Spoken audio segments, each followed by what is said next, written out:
And I'd like to ask Commissioner Kistner to lead us in the Pledge of Allegiance, please. I pledge allegiance to the flag of the United States of America and to the republic for which it stands, one nation, under God, indivisible, with liberty and justice for all. Roll call, please. Commissioner Parker. Present. Commissioner Russell. Present. Commissioner Kistner. Here. Commissioner Galbraith. Here. Chairperson Heil. Present. Before we go into the approval of minutes, I would like to briefly just recognize this is the first meeting of the Planning Commission since the passing of our mayor, Mayor Britton. And with the permission of the Director of Public Works, who penned this beautiful letter, and it was read at Mayor Del Britton's memorial service at the firehouse, but I wanted to go ahead and read it again into the record, and for everybody who might be watching, because I think it's very touching, and it captures Del's spirit and the way that he inspired so many people at City Hall, certainly inspired many of us who he appointed to the various boards and committees and councils and of the city for, about a decade. So I'll just start right in here. Dear Mayor Britton, this was dated January 11th, 2013. Since you assumed the controls of the airship that is St. Helena, you flew with steadfast precision. St. Helena had many challenges with you at the helm, and while we faced them together, you taught us many things. You taught us that our water supply is our most precious resource and should be managed very wisely. You taught us that the general plan is our opportunity to craft the future of St. Helena and should be considered very carefully. You taught us that despite an economy unseen since the Great Depression, St. Helena could survive and could thrive. You taught us not to accept the quality of our roads and inspired us to find creative ways to make them better. You taught us that the future of the environment is not infinite and climate protection could indeed begin in St. Helena. You taught us that our parks are dear to the heart of the community, and we need to keep them as we would our own yard. You taught us to embrace St. Helena, to cherish what it means to be St. Helena, and to protect those things that make St. Helena special. Most importantly, you taught us that no matter what, people come first. You knew each of our names, you greeted us with a smile, you remembered what was going on in our lives, you listened to what we had to say, and you cared. You were a friend, and you treated each and every one of us as a friend too. You will be missed. As you arrive at the pearly gates, please greet St. Peter with your trademark whistle, and good morning, sir, no matter what time of day it is. In the meantime, we shall endeavor to keep St. Helena, as you say, St. Helena. So I just wanted to say that and go ahead and move on with our regularly scheduled agenda. Next up on the agenda is the approval of minutes for December 18th, 2012. Do we have a motion? So move. Second. Roll call. Commissioner Galbraith. Yes. Commissioner Parker. Yes. Commissioner Russell. Yes. Commissioner Kistner. Abstain. Chairperson Heil. Yes. Next on our agenda is public forum. This time is an opportunity for the public to directly address the Commission of items of interest to the public that are not listed on our agenda tonight. Before testifying, it would be appreciated if speakers would identify themselves. Because of the restrictions of the Brown Act, we may not engage in substantive discussion nor take actions on anything brought up at public forum, but it's an opportunity if anybody would like to speak. Would anybody like to speak at public forum? Seeing none, we'll go ahead and close public forum. We don't have any communications and petitions other than items pertaining to agenda item 9.1, which we'll address with that item. Schedule matters. Item 6.1 is the annual review of the general plan. This item was agendized per our municipal code, and it reads as such: pursuant to section 17.12.060, the Planning Commission shall conduct a comprehensive review of the general plan and text and report its finding to the City Council. Again, that's in Chapter 17, Section 12.060. Staff has requested that the Planning Commission discuss this item and provide staff with direction regarding the matter in which they would like to conduct the review and the format it would like to use in reporting its findings to the City Council.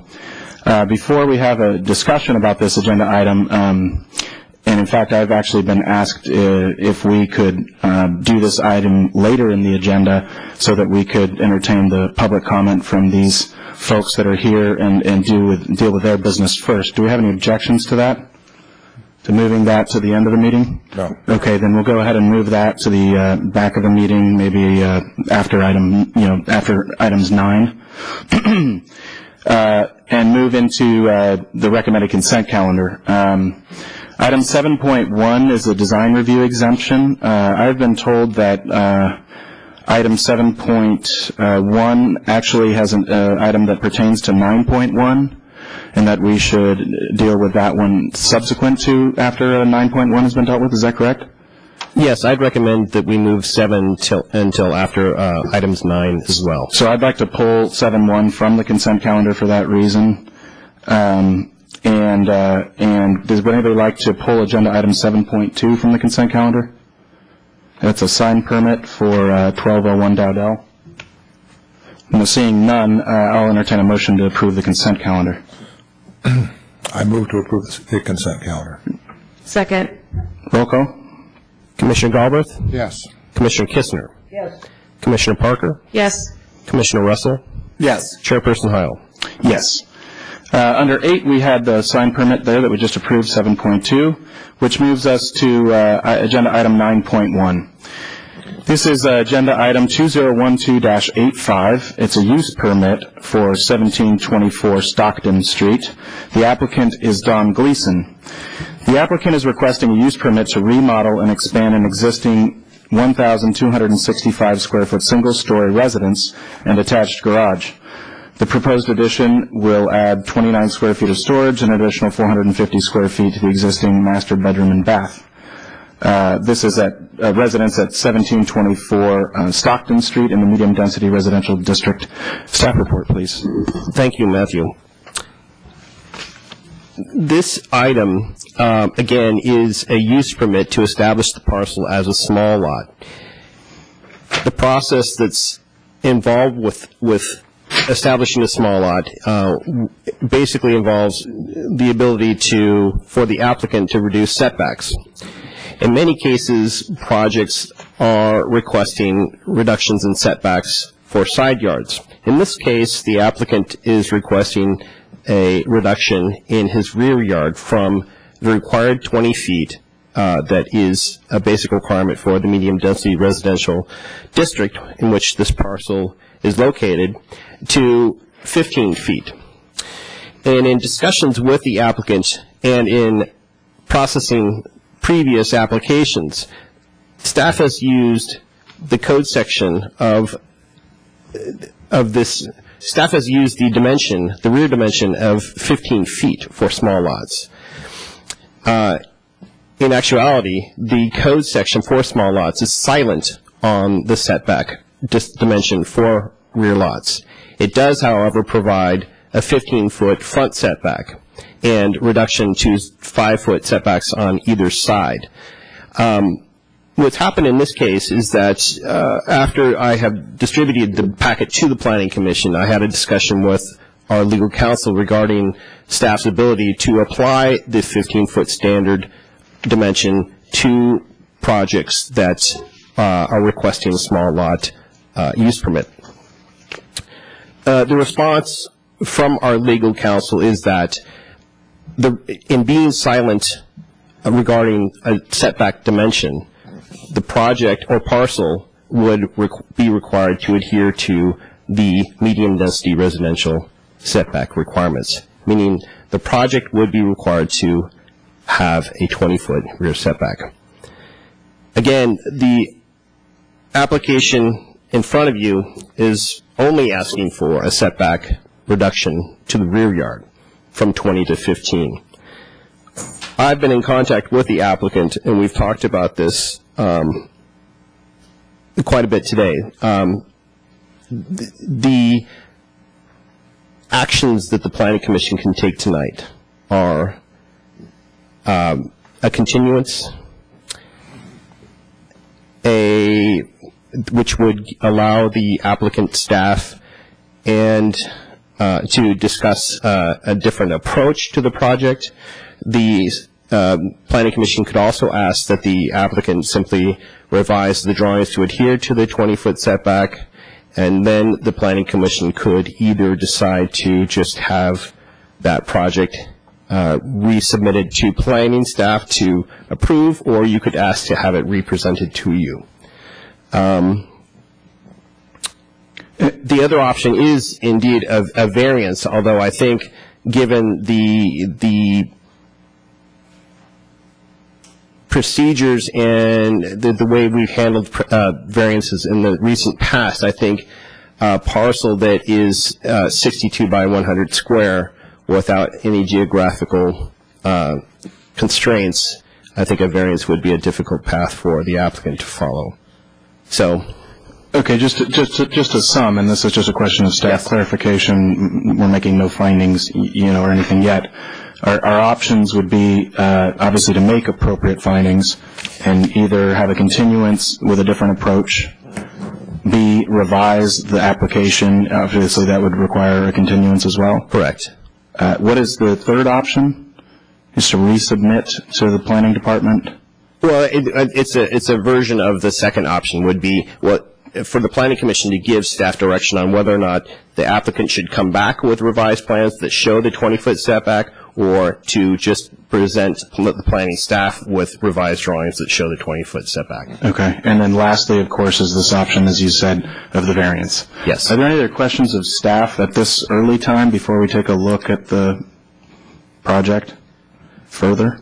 Well, I'm not, just to back up on that, the applicant is here, again, without having any action that's agendized in front of you tonight. I don't know if it makes sense for us to go through the rest of the packet itself. I would, however, love to hear from the applicant himself, and he can perhaps give you an overview of what he's proposing.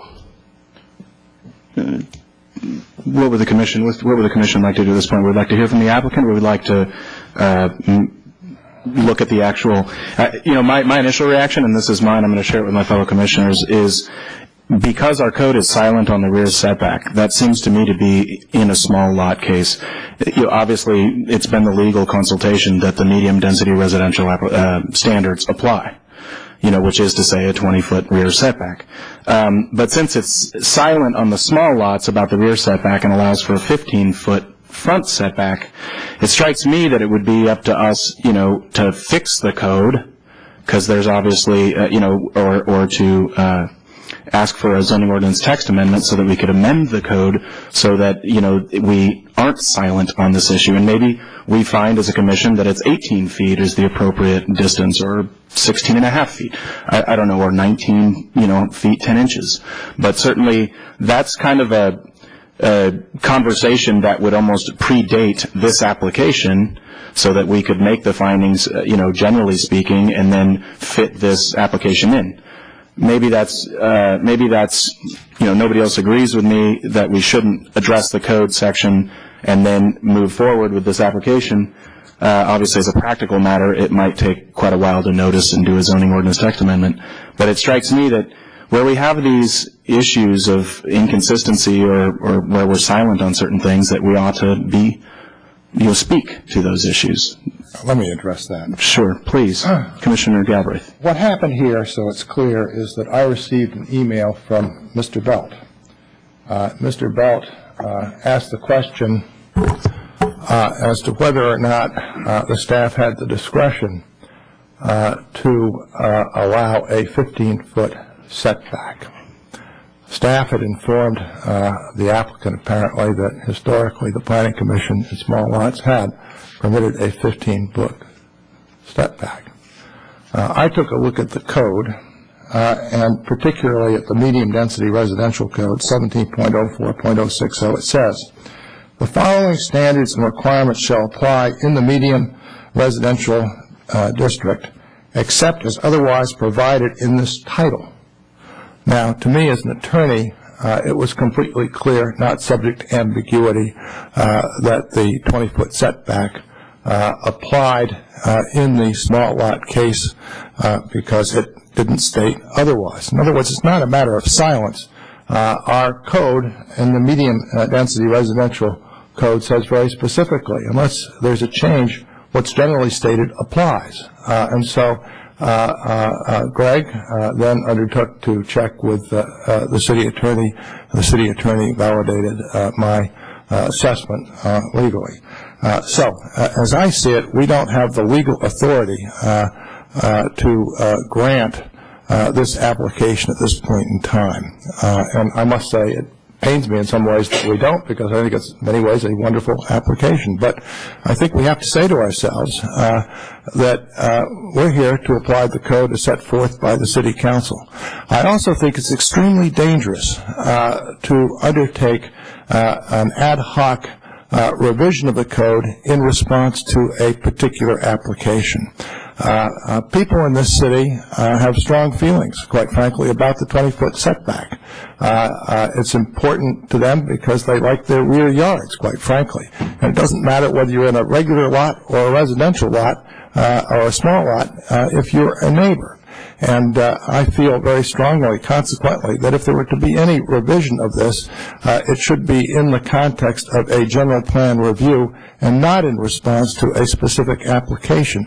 Otherwise, it seems to me that you are, in the end of the day, going to distort your process. You're going to set a poor precedent for the future, and it's not consistent with good planning. So those are my views. I'm afraid that where I come out on this at this point in time, given the legal impediment, is that we should either continue the application such that it gets resubmitted in conformity with our code, or deny it without prejudice to resubmittal in conformity with our code. But to me, those are the proper alternatives for us at this time.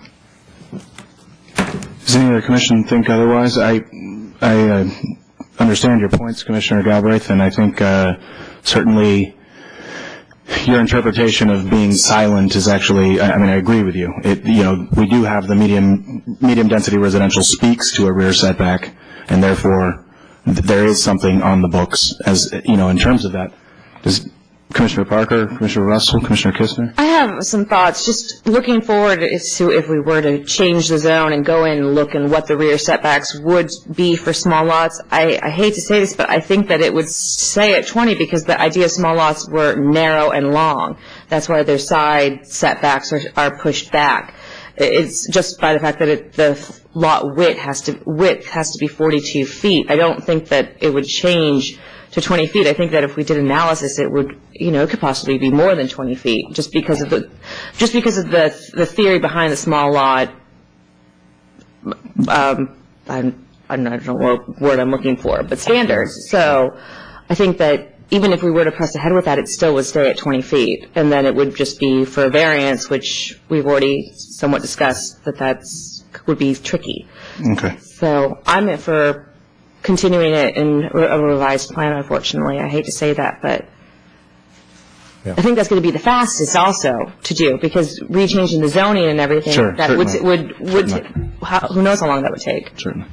Yeah, obviously it's two different issues, what the rear setback may be in the future and this application. This application seems to be bound by the 20-foot setback, and it needs to be they need to reapply with that in mind. I agree. Okay, seeing support in that direction, rather than denying it without prejudice, which was Plan B, I wonder if there's a possibility, because I believe this applicant was misled in this situation into submitting the plan as is, and along the way, was led down this road of putting, frankly, it's about 4 feet worth of a master bedroom or planned addition, it says here, into the setback. I would love if they didn't have to reapply and have to repay any sort of planning fees, application fees in the second. I mean, can we waive or at least consider it the same application? If you basically deny it without prejudice, the applicant can reapply without Additional fees? without Without any additional fee? Sure. Yeah. Okay.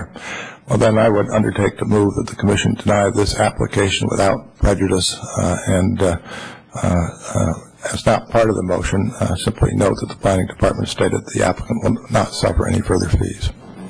A second. Roll call? Commissioner Galbraith? Yes. Commissioner Russell? Yes. Commissioner Parker? Yes. Commissioner Kistner? Yes. Chairperson Heil? Yes, but I see the applicant might like to speak to this issue.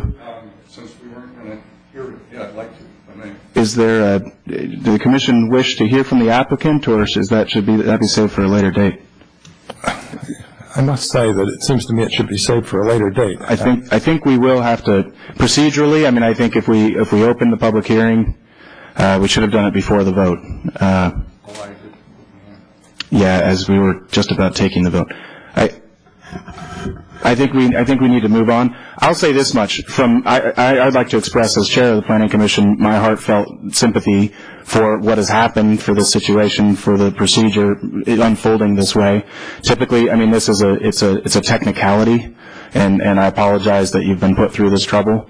I will direct staff to immediately work with you to resubmit this application as quickly as possible, so that you can have your hearing as soon as possible. If I may, we actually did not open the public hearing for this item, so I think we have the ability to provide the applicant with an opportunity to I agree. discuss. I'd like to open the public hearing because, frankly, they were agendized. They're on the agenda. They deserve the right to speak. So I'd like to open. Would you please approach? I'd like to open the public hearing to this item. And with my apologies for the speedy vote. No, thank you all. And I'm Don Gleason. I reside on Lamell Road in the county. And who thought this would have turned into this kind of a ruckus? But here we are. I'd like to make a couple points. First of all, I think it's important the Commission understand that, I made a significant investment in a piece of real estate in St. Helena in substantial reliance on this interpretation of the code. And, I understand that's kind of put everybody in an awkward position, but it's a serious problem for me. We've invested in the property. You can see we've invested quite a lot of time in putting this plan together. The other thing I think I would have to ask is if, in fact, this has been the practice for whatever period of time, I don't know, there is precedent for approval of a 15-foot setback somewhere out there, or likely is. So I think that puts me in a position where I can say this is appropriate given the history of how this has been dealt with by the Commission in the past. And I can't prove that. I can't cite any instances, but believing that, in fact, this was the practice, chances are, there was an approval or one or more in the past. So I don't know where that puts us, but I think it's something that the Commission ought to consider. And so that's one point. And I also, maybe this isn't appropriate at this point, I wanted to address some of the concerns of one of the neighbors who's communicated with the staff and also wrote a letter that was delivered today. So can I go ahead and talk about that a little bit? Or I think maybe to answer the precedent question is that we had a setback issue about a year and a half, maybe 2 years ago, and what our legal advisor said was that every applicant, it's a case by case. The precedent really doesn't exist with setbacks. It's all based on that specific situation, neighbors, the lot itself. Well, I understand that's true in the case of a variance, but I'm not sure it's true in this instance. Well, this could possibly turn into a variance just because it's not yet a small lot. It's a use permit to that, and if the findings come back that there's a 20-foot setback for a small lot, which in all likelihood it could possibly happen just because, like I was saying, the nature of a small lot is a tiny but narrow, long but narrow lot. It's not a square. It's much more rectangular in shape. Okay, I don't see that in the code, but I would prefer to reserve any further comments. Sure. Not with respect to the applicant, but when we get back to the discussion. Okay. okay. Thank you, Mr. Gleason. I'm sorry, I don't think we can further discuss this at this time. Okay. But The second matter of the design review for the project, and this is This is for... So one second, let me just move on our agenda, then. This would be agenda item 7.1. I believe that's correct. Correct. And this is the design review exemption that was found by the planning director? Correct. Well, my request would be, in the interest of simplifying whatever process we all end up agreeing on, that can that nonetheless be approved tonight, the design review bit? I think in order for design review to move forward, we have to have the use permit for a small lot. Is that... Well, ultimately, the applicant will not be submitting for a small lot. He will only be submitting for design review. And why do it again, basically? Basically... what you see from the street isn't going to change. Well, the only trouble is we have to look at your site plan as part of design review with regard to the rear setback. I mean, we have to look at the same set of drawings in order to approve design review. The approval is based on the material that is presented this evening. Right. So, okay. Basically, if the process would be you resubmit, and I would put on a consent agenda, and then the Planning Commission would approve it or chat about it at a future meeting.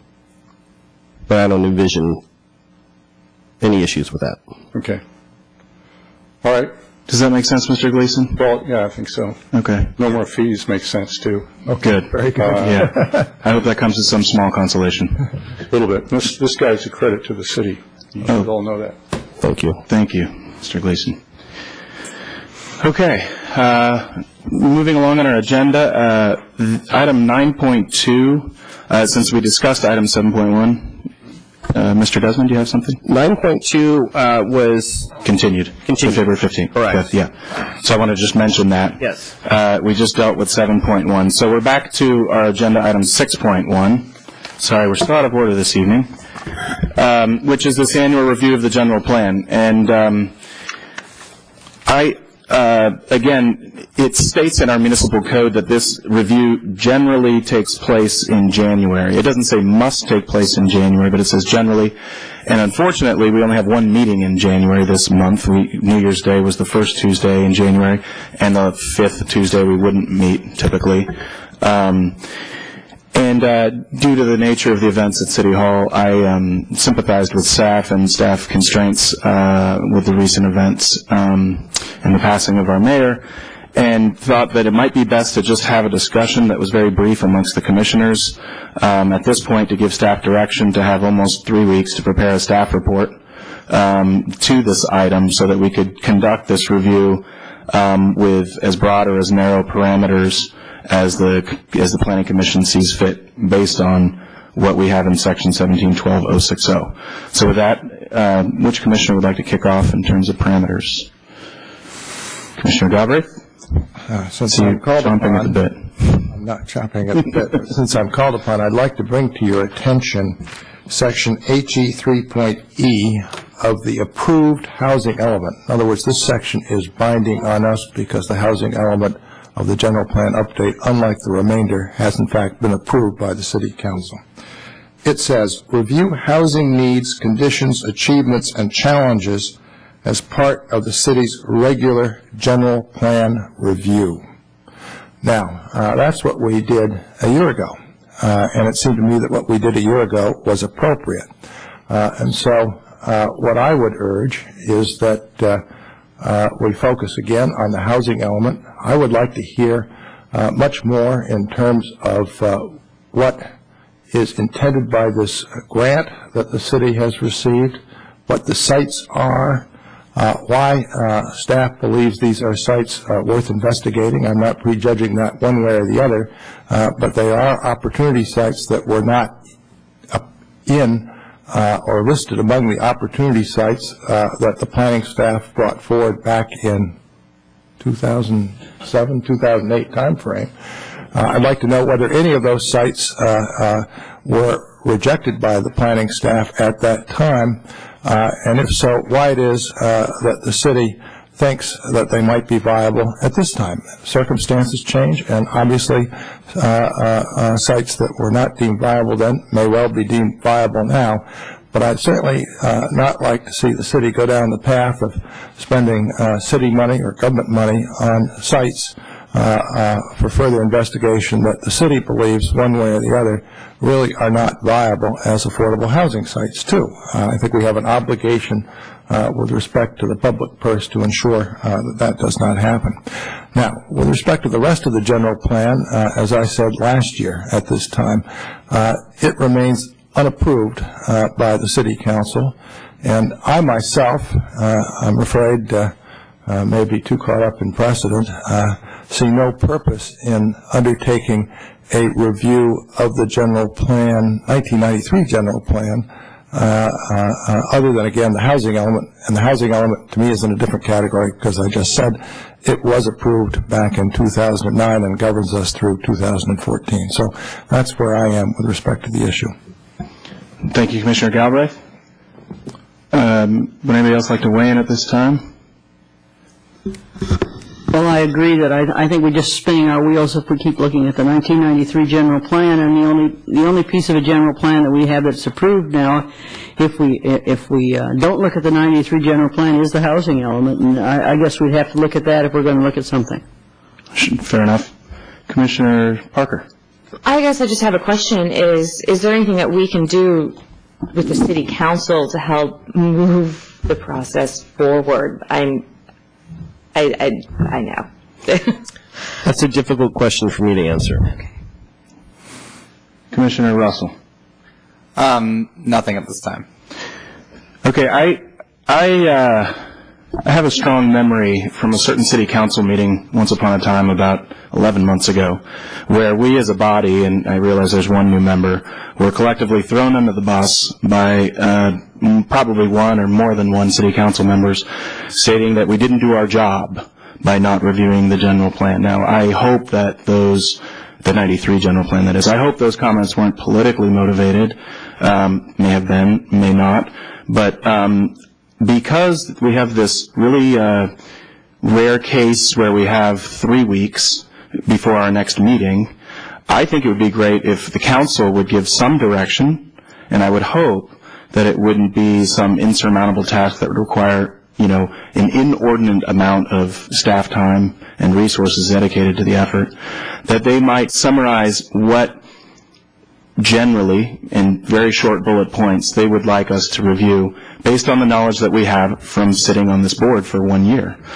I agree with Commissioner Galbraith and Commissioner Kistner that the 93 general plan, the housing element, is the adopted document from 2009 that we ought to look at. I agree with Commissioner Galbraith's questions, and I think actually these are really great questions to dive into as part of this agenda item at our next meeting. But then I also would like Vice Mayor Navarro and any other city council member to specifically maybe even review some of the newspaper clippings or agendas from past planning commission meetings where they specifically talked about, okay, do we have a deficiency in zoning, or do we have a problem, or do people keep asking for variances with a certain thing? I actually think, based on my gut, without doing a comprehensive review, that there haven't been an inordinate number of issues that have come before us where it would require making some findings and making some adjustments to basically what is becoming an extinct general plan. But I'd like to give council their crack at it. I'd like them to agendize that for their next meeting and give us a bullet point view so that we're not, derelict in our duties moving forward at our next meeting when we do tackle this agenda item. If the other commissioners agree with me, can we give staff that direction? I agree. Absolutely. Sure. My only caveat was that I don't believe we were derelict a year ago. I'm very proud of what we did a year ago. Very good. Is there anything further on that? I think I see the city manager approaching. Would you like to speak? I'll open the public comment with respect. Well, I think I'm staff, so I don't think you have to open the public comment. Okay. I can tell you it's not going to be on the next council meeting. Okay. That is a week from tonight. Yes, notice. It can't be noticed properly, or? Well, no, they're going to be. The agenda's already done, and if you'd like the council to really review the material you've thrown out there, I think you're giving them a very short time frame. Well, let me put it this way. Do you think it would be, what's the right word, appropriate for us to ask one council member, as chair of the planning commission, to at least give us their Well, I guess that's kind of a Bullet question list? I was asking is what can we do to help them? You know, like, Certainly, I'll say this much. There have been no general plan amendments in the last year. Am I correct? Correct. Not one has come before us. No.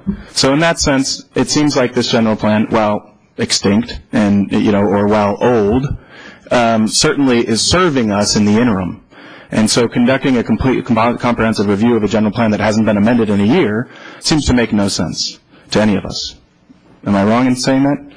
Yeah, or very little sense. I agree. Exercise in futility. I agree with you wholeheartedly. On top of that, being as I sit in the general plan committee, I think that I can speak to some of this, that a good portion of the new general plan is the same as the 93 general plan. Sure.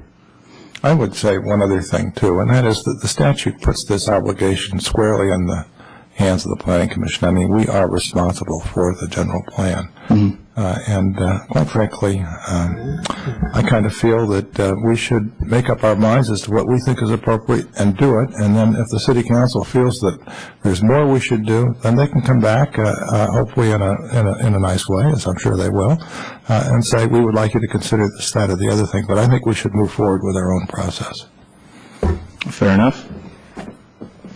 Okay. Does staff have enough direction then? I do. Okay. All right. With that, the next up on the agenda, skipping ahead to 13, is the agenda forecast. Pardon me? Oh, public comment. Sure. It's an agendized item. Please.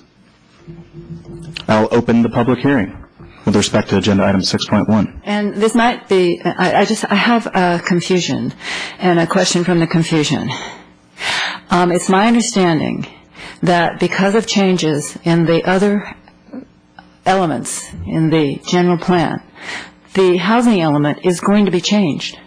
So it seems to me to do, if you're going to peruse the housing element carefully, I mean, maybe you should anyway, but if it's possible it's going to be changed because of other things, I don't know. I just don't understand why you would be doing that. Yes, that's been approved. Yes, it's the law right now. But I've talked to so many people and heard that it is very, very likely to be changed. So I don't know. That's my question. Sure. Thank you, Ms. Monette, for your comment. I would just say again, going back to wanting to do what is prescribed by us in the municipal code. We're just carrying out our duty by reviewing, even if it's, not in some comprehensive, elaborate way that takes hours upon hours. Certainly we should take a look at it. It's prescribed in our municipal code to do it. And even if it has a shelf life of another 6 months, I think we ought to do it and check the box and move on with our lives. Does staff have anything to add to that? Absolutely. I think without knowing that those changes are going to happen at all, I think it's important for folks to understand that the sunset date for the existing housing element is 2014, and that we will need to initiate a housing element update in the very near future. So essentially when ABAG has finalized the RENA allocations for all municipalities, we will be in a position to initiate an update of our housing element. So making changes to the housing element at this time, in my mind, would not make a ton of sense, but that's just my professional opinion. Fair enough. Okay. Does anybody wish to speak with respect to this agenda item? So with that, I'll close the public hearing, and I think staff has been given adequate and ample direction. Is that correct? Yes, it is. Okay, let's move to agenda forecast. Agenda forecast. So as was discussed at the council meeting earlier this evening, the February 5th meeting, they're asking us to swap with them. So basically, the city council is asking to engage in a meeting on February 5th and have the Planning Commission move their meeting to their regularly scheduled meeting on February 12th. For that agenda, I've got the Big Rock Road item at 1360. Design review was continued from December 18th to the first meeting in February. I've got a use permit extension for 880 College, which is the Montessori school. I've got design review for a new house at 1660 Spring Street. And I will have Tom Brown, our city attorney, available to have a discussion regarding the 1655 Scott Street situation. Okay. Is there any... So basically, I'd ask that the Planning Commission check their calendars and make sure that the 12th works for them. I don't see that we have a choice in the matter, is that right? Correct, but I want to make sure that we will have a quorum. They weren't interested in the 8 o'clock start time or whatever. I mean, Okay, so... I'm fine with the 12th. Okay. My other commissioners, 12th, do we have a quorum? I am also. Okay, great. So that's great. So that's When's Valentine's Day? 14th. Alan. 14th. You're okay. All right. Are you going to bring cupcakes? Sarah, let you alone. It's the 14th. I certainly think that's in the best interest of the city and the city business, and I would, however, like to, and Greg, I'm happy to help you with this if you like, reach out to the applicants that we're planning to be here on the 5th to just explain the situation to them even briefly. Maybe an email is appropriate to each of the applicants who is planning on the 5th so they can make different arrangements and explain, obviously, that, this is extenuating circumstances for why the meetings have been swapped. Let's do it. Okay. Sounds good. And with that, the meeting's adjourned. Thank you.